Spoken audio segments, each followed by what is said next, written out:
Good morning बच्चे हो, कैसे हो बेटा सभी। तो बेटा अपनी जो पिछली क्लास थी उस पिछली क्लास में जो अपना टॉपिक था वो था निषेचन। निषेचन जो है ये स्टार्ट किया था हमने। निषेचन क्या होता है कि नर युग्मक और मादा युग्मक जो है उनके संलयन की जो क्रिया है वो क्या कहलाती है, निषेचन कहलाती है। नर युग्मक व मादा युग्मक जो हैं उनके संलयन की क्रिया क्या कहलाती है बेटा, निषेचन। और निषेचन की क्रिया के दौरान द्विगुणित युग्मनज जो है उसका निर्माण होता है। निषेचन के पश्चात कौन सी संरचना बनती है, द्विगुणित युग्मनज बनता है। अब इस युग्मनज में अब लगातार विभाजन होते हैं, समसूत्री विभाजन होते हैं, और उन समसूत्री विभाजन से आगे चलकर नवीन जीव जो है उसका निर्माण होता है, यानी नए जीव का क्या होता है, निर्माण होता है। ये हमने पिछली क्लास में पढ़ा था। निषेचन क्या है उसकी परिभाषा, और निषेचन के बाद जो संरचना युग्मनज बनती है, और युग्मनज में जब समसूत्री विभाजन होंगे तो नए जीव का निर्माण होता है। ठीक है बेटा, ये निषेचन हो गया था। उसके बाद अब लेते हैं निषेचन के प्रकार। निषेचन के प्रकार, निषेचन जो है उसके प्रकार की बात करते हैं कि निषेचन कितने प्रकार का होता है और कौन सा होता है। ठीक बेटा, तो देखिए बेटा निषेचन जो है ये दो प्रकार का होता है।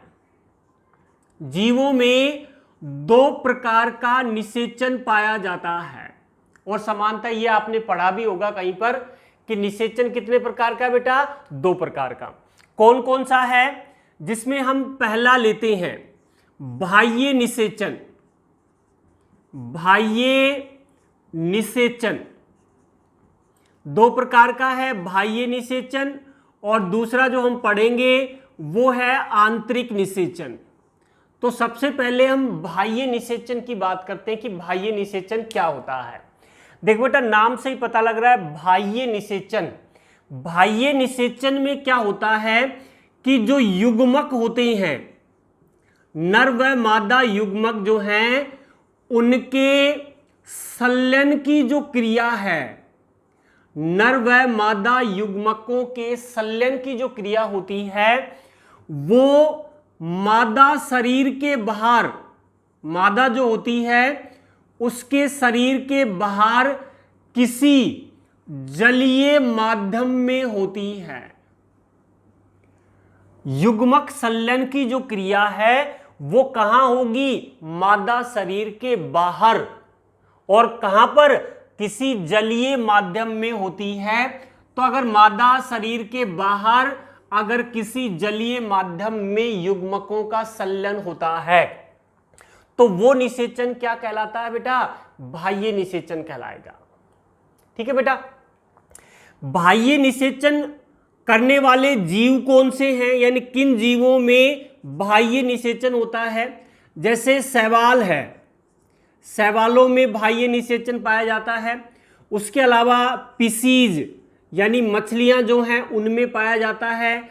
एम्फीबिया यानी उभयचर जो है उनमें बाह्य निषेचन मिलता है। शैवाल में, मछली में और उभयचर जो है उनमें क्या मिलेगा बेटा, बाह्य निषेचन। यानी युग्मकों के संलयन की क्रिया यदि मादा शरीर के बाहर किसी जलीय माध्यम में होती है तो वो निषेचन बाह्य निषेचन कहलाता है। ठीक है बेटा, अब आगे देखिए, बाह्य निषेचन करने वाले जो जीव हैं वो निषेचन की संभावना को बढ़ाने के लिए, निषेचन की जो संभावना है उसको बढ़ाने के लिए अत्यधिक संख्या में नर व मादा युग्मकों का निर्माण करते हैं। अत्यधिक संख्या में नर व मादा युग्मकों का निर्माण करते हैं। क्यों करते हैं? क्योंकि निषेचन जलीय माध्यम में हो रहा है और जलीय माध्यम में निषेचन की संभावना को बढ़ाने के लिए नर व मादा युग्मक जो हैं ये अत्यधिक संख्या में बनाए जाते हैं ताकि निषेचन की संभावना को बढ़ाया जा सके। ठीक है बेटा, अब देखिए युग्मक अधिक संख्या में बन रहे हैं तो जाहिर है कि जो संतति है वो भी अधिक संख्या में ही बनती है। भाई युग्मकों की संख्या क्या है? अधिक है, और युग्मकों की संख्या अधिक होगी तो जो संतति है उसकी संख्या भी क्या होगी बेटा? अधिक होती है। तो बाह्य निषेचन करने वाले जीवों में संतति की संख्या अधिक होती है और उसका कारण है कि नर व मादा युग्मकों की संख्या भी क्या होती है? अधिक होती है। ठीक है बेटा, आगे देखिए बाह्य निषेचन करने वाले जो जीव होते हैं उनकी जो संतति होती है, जो संतति बनती है, बाह्य निषेचन करने वाले जीवों में जो संतति बनती है, इस संतति को किसी भी प्रकार का पैतृक रक्षण प्राप्त नहीं होता है। भाई इनका परिवर्धन जलीय माध्यम में होगा क्योंकि निषेचन कहां होता है? जलीय माध्यम में, शरीर के बाहर होता है। तो संतति को जनक के द्वारा कोई पैतृक रक्षण नहीं मिलता है, जिसके कारण ये जो संतति हैं इनकी अधिकांश संतानें जो हैं इन्हें शिकारी प्राणी जो हैं वो नष्ट कर देते हैं, खा जाते हैं। अतः बाह्य निषेचन करने वाले जो जीव हैं उनकी अधिकांश संतानें वयस्क अवस्था तक नहीं पहुंच पाती हैं। भाई निषेचन कहां हो रहा है? बाहर जलीय माध्यम में हो रहा है, तो संतति भी कहां बनेगी? जलीय माध्यम में ही बनेगी। तो जलीय माध्यम में संतति बनेगी तो उसको पैतृरक्षण माता पिता के द्वारा कोई रक्षण प्राप्त नहीं होगा, जल में ही वो परिवर्धित होते रहते हैं। और पैतृक रक्षण न मिलने के कारण शिकारी प्राणी जो हैं उनको नष्ट कर देते हैं। भाई उनको या तो लार्वा अवस्था में खा जाते हैं या वयस्क होने से पहले उसको खा जाते हैं।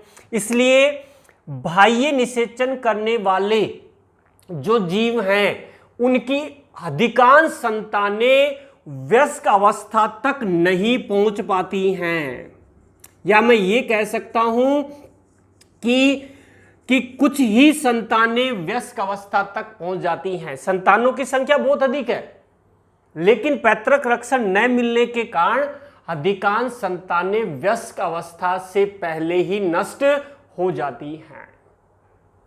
ठीक है बेटा, यहां तक। अब अधिकांश संतानें नष्ट हो जाती हैं, इसका मतलब यह हुआ कि बाह्य निषेचन करने वाले जो प्राणी हैं उनकी जो संतति होती है उनकी उत्तरजीविता जो है वो कम होती है। उत्तरजीविता का मतलब जीवित रहने की जो संभावना है वो क्या होती है? कम होती है। क्यों कम होती है? क्योंकि उनको किसी भी प्रकार का पैतृरक्षण नहीं मिलता है। ठीक है, कोई भी प्राकृतिक आपदा आ जाए, जैसे बाढ़ आ जाए, तूफान आ जाए, जल की कमी हो जाए, तब भी ये संतानें मर जाती हैं। शिकारी प्राणी जो हैं वो भी उनका शिकार कर लेते हैं, जिसके कारण उनकी अधिकांश संतानें वयस्क अवस्था तक नहीं पहुंच पाती हैं। ठीक है बेटा, तो ये अपना पहला जो निषेचन का प्रकार था वो क्या हो गया? बाह्य निषेचन। यदि युग्मकों का संलयन मादा शरीर के बाहर जलीय माध्यम में होता है तो वो बाह्य निषेचन कहलाएगा। किन में मिलेगा? शैवाल, मछली हैं, उभयचर जो हैं इनमें ये पाया जाता है। जीव जो बाह्य निषेचन होता है उनमें नर युग्मक और मादा युग्मकों की संख्या बहुत अधिक होती है। क्यों? निषेचन की संभावना को बढ़ाने के लिए। युग्मक अधिक हैं तो संतति भी अधिक बनेगी। बाह्य माध्यम में इनका परिवर्धन होता है तो पैतृक रक्षण नहीं मिलता है, अतः इनकी अधिकांश संतानें वयस्क अवस्था तक नहीं पहुंच पाती हैं। ठीक बेटा, आगे है अधिकांश संतानें वयस्क अवस्था तक नहीं पहुंच पाती हैं, इसलिए इनकी जो संतति होती है उनकी उत्तरजीविता क्या होती है, कम होती है। ठीक बेटा, तो ये क्या हो गया अपना बाह्य निषेचन, पहला प्रकार हो गया। उसके बाद निषेचन जो है उसके दूसरे प्रकार की बात करते हैं, और निषेचन का जो दूसरा प्रकार है वो है आंतरिक निषेचन। दूसरे प्रकार कौन सा है बेटा, आंतरिक निषेचन।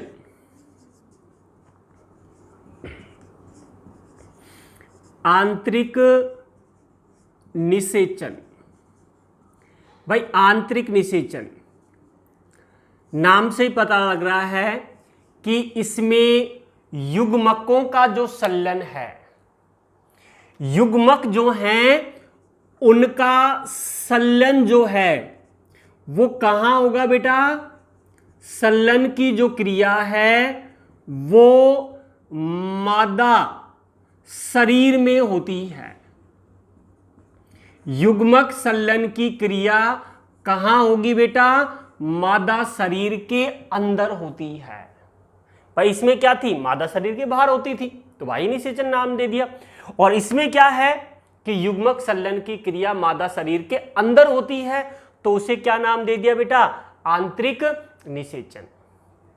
अब देखिए बेटा, आंतरिक निषेचन जो है अब ये किन प्राणियों में मिलेगा, एक तो बेटा इसमें आता है टेरिडोफाइटा। टेरिडोफाइटा ये भी पढ़ा है आपने 11th में, टेरिडोफाइटा क्या होते हैं। उसके अलावा जिम्नोस्पर्म, जिम्नोस्पर्म जो हैं उनमें ये पाया जाता है। एंजियोस्पर्म, एंजियोस्पर्म में ये पाया जाता है। उसके अलावा सरीसर्प यानी रेप्टाइल्स जो हैं उनमें ये पाया जाता है। एवीज यानी पक्षी जो हैं उनमें ये पाया जाता है। और स्तनी यानी मैमेलिया जो हैं उनमें ये पाया जाता है। आंतरिक निषेचन, युग्मक संलयन की क्रिया मादा शरीर के अंदर होती है। किन में मिलेगा, टेरिडोफाइटा में, जिम्नोस्पर्म, एंजियोस्पर्म, सरीसर्प, एवीज और स्तनी जो प्राणी हैं, या आप ये कह सकते हो कि उच्च श्रेणी के जो प्राणी होते हैं उनमें आंतरिक निषेचन होता है। ठीक बेटा, अब आंतरिक निषेचन की विशेषताएं क्या हैं। आंतरिक निषेचन जो होता है उसमें जो मादा युग्मक होता है, मादा युग्मक जो होता है ये अचल होता है। मादा युग्मक क्या होगा बेटा, अचल, और संख्या में कम होता है। मादा युग्मक जो है वो क्या है, अचल है और संख्या में क्या है, कम। जबकि नर युग्मक जो होता है, नर युग्मक जो है ये चल होता है और संख्या में क्या होता है, अधिक होता है। देखो बेटा, दो चीजें हैं। आपने बाह्य निषेचन में पढ़ा कि नर युग्मक भी संख्या में अधिक है और मादा युग्मक भी संख्या में अधिक है, जबकि आंतरिक निषेचन में मादा युग्मक अचल और संख्या में कम, नर युग्मक चल और संख्या में क्या होता है, अधिक। अब देखिए, मादा युग्मक जो है ये संख्या में कम है, नर युग्मक चाहे संख्या में अधिक हो लेकिन मादा युग्मक संख्या में कम है।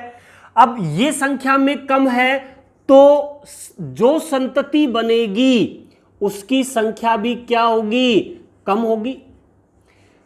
भाई मादा युग्मक और नर युग्मक दोनों अगर संख्या में अधिक है तो संतति अधिक बनेगी। अगर मादा युग्मक या कोई भी है एक युग्मक संख्या में कम है तो जो संतति बनेगी वो भी, उसकी संख्या भी क्या होगी, कम होती है। तो इसमें जो संतति बनेगी वो संख्या में क्या होगी बेटा, कम होगी। ठीक बेटा। दूसरा कि आंतरिक निषेचन करने वाले जो जीव हैं उसमें जो संतति है उसका परिवर्धन मादा शरीर के अंदर होता है। परिवर्धन जो है, उसका विकास जो है वो कहाँ होता है? मादा शरीर के अंदर होता है। और इसी कारण जो है कि आंतरिक निषेचन करने वाले जीव जो हैं उनकी संतति जो है, उनकी उत्तर जीविता जो है वो क्या होती है? अधिक होती है। वहां पर जो संतति थी उसका परिवर्धन बाह्य माध्यम में हो रहा है, जो तूफान, शिकारी प्राणियों के द्वारा नष्ट हो सकता है, जबकि यहां पर जो संतति बनती है उसका परिवर्धन मादा शरीर के अंदर होता है। अतः उसको पैतृक रक्षण यानी माता पिता के द्वारा रक्षण प्राप्त होता है। भाई जैसे मानव की बात करें, मानव में जब शिशु जो है गर्भ धारण करता है तो 9 महीने तक जो गर्भ अवधि होती है वहां तक शिशु का पूर्ण ध्यान रखा जाता है। उसके बाद शिशु जन्म लेता है जबकि उसका पूरा ध्यान रखा जाता है, यानी माता पिता उसको पैतृक रक्षण प्राप्त करते हैं। और देखा भी होगा आपने घरों में, ठीक है। तो आंतरिक निषेचन करने वाले जीव जो हैं उनमें पैतृक रक्षण मिलता है, और पैतृक रक्षण पाया जाने के कारण इन प्राणियों की संतानों की उत्तरजीविता जो है वो क्या होती है? अधिक होती है। जीवित रहने की संभावना क्या होती है? अधिक होती है। ठीक है बेटा। तो ये हो गया आंतरिक निषेचन, यानी युग्मकों का संलयन जब मादा शरीर के अंदर होता है तो वो आंतरिक निषेचन कहलाएगा।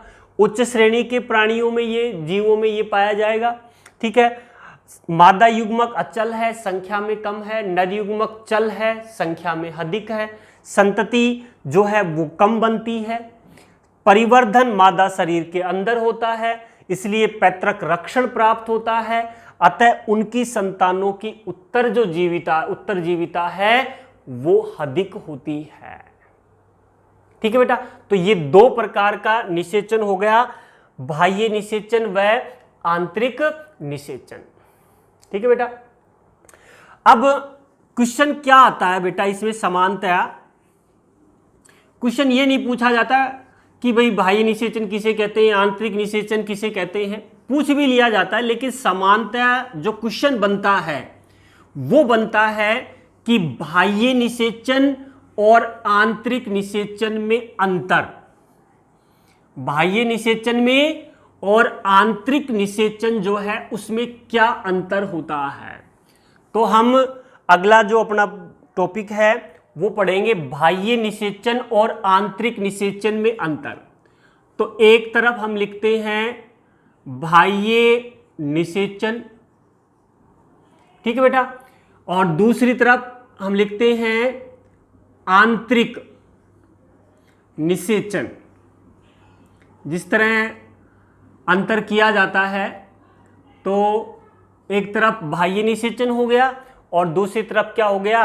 आंतरिक निषेचन हो गया। अब इसमें अंतर करते हैं और ध्यान देना बेटा कौन कौन से हैं।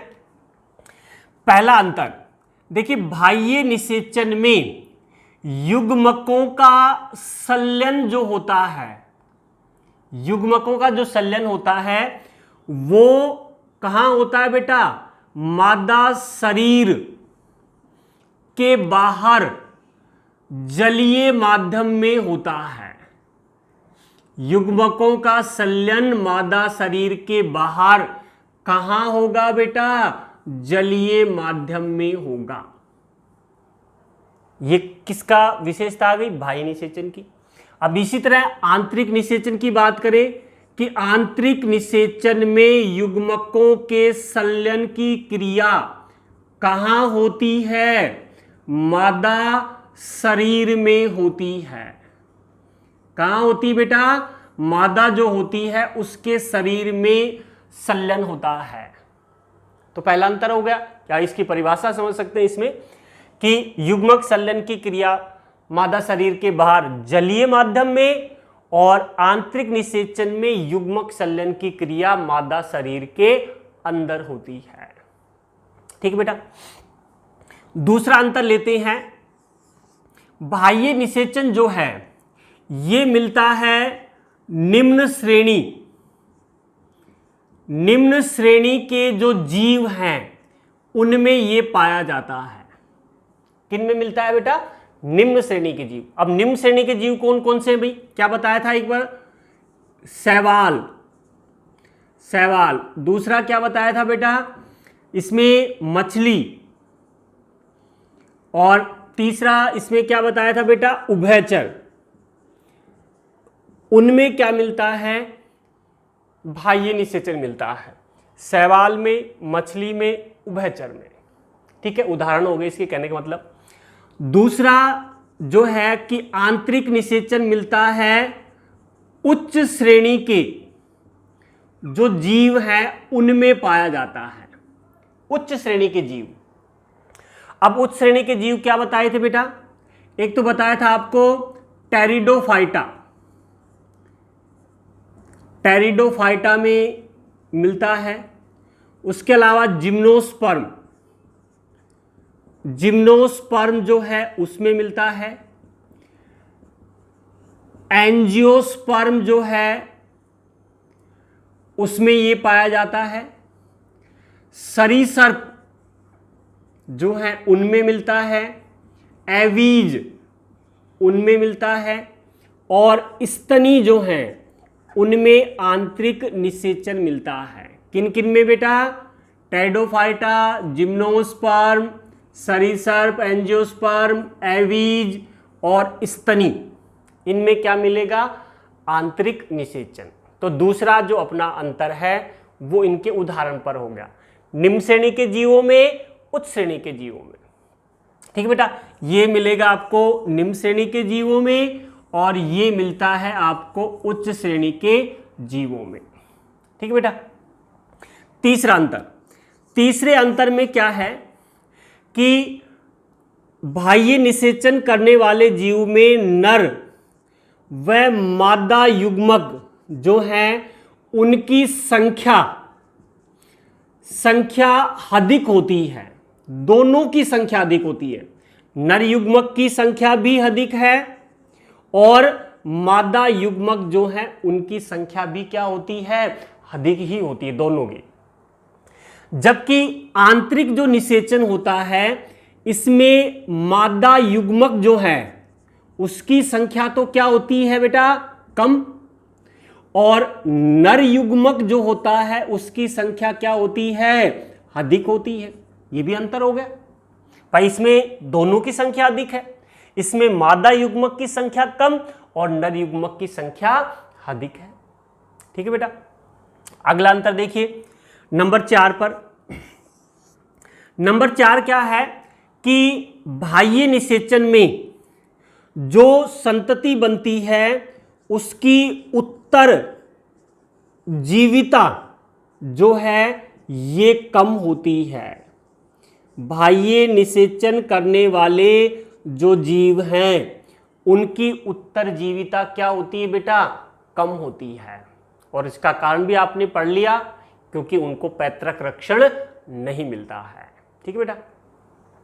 नंबर 4 की बात करें यहां पर आंतरिक निषेचन में जो संतति बनती है उस संतति की उत्तर जीविता जो है ये अधिक होती है।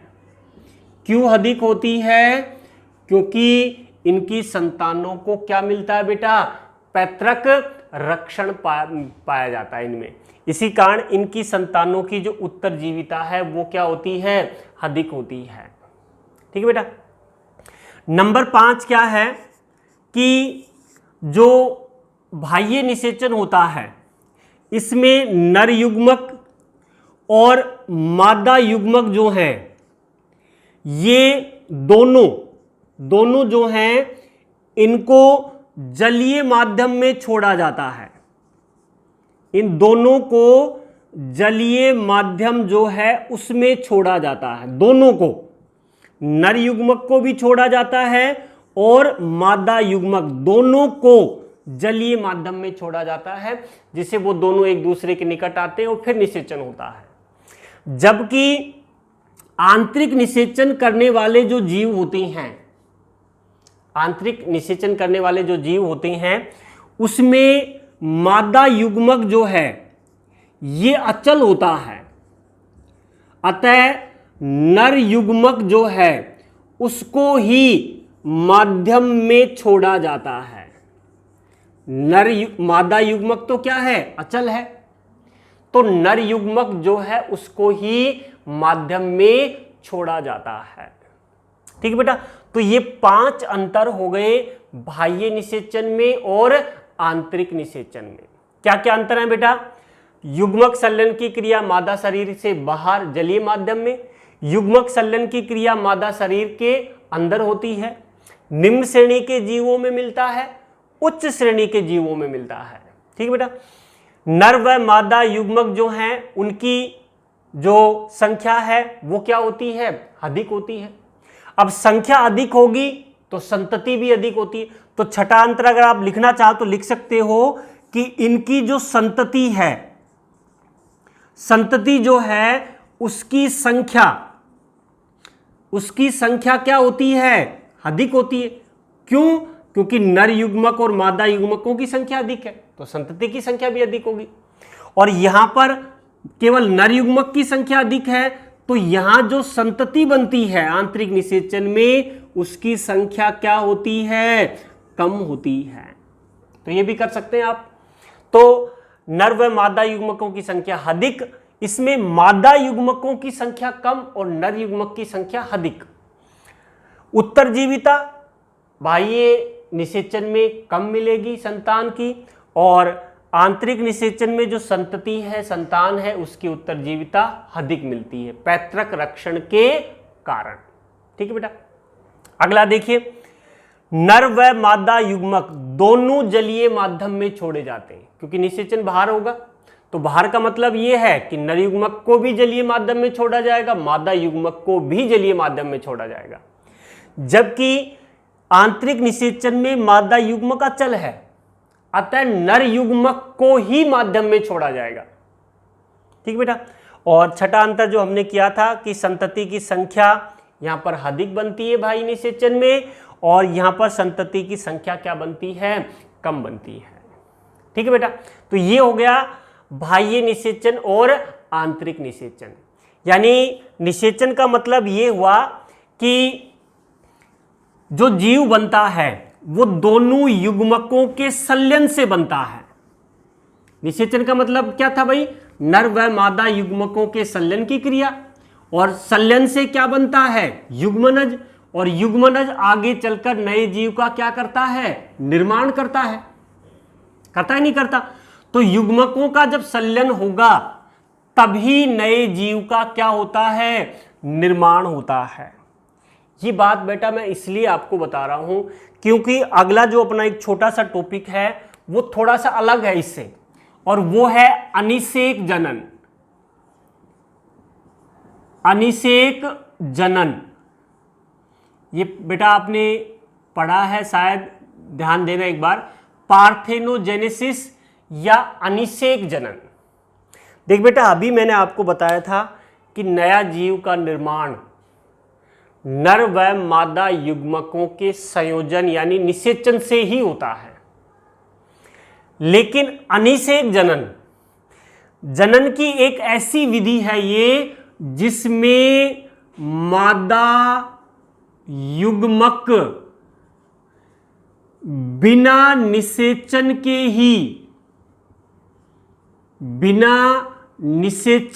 ही नए जीव में परिवर्तित हो जाता है। देखिए समानतः क्या था भाई, नर मादा युग्मकों का संयोजन हुआ, नया जीव बना।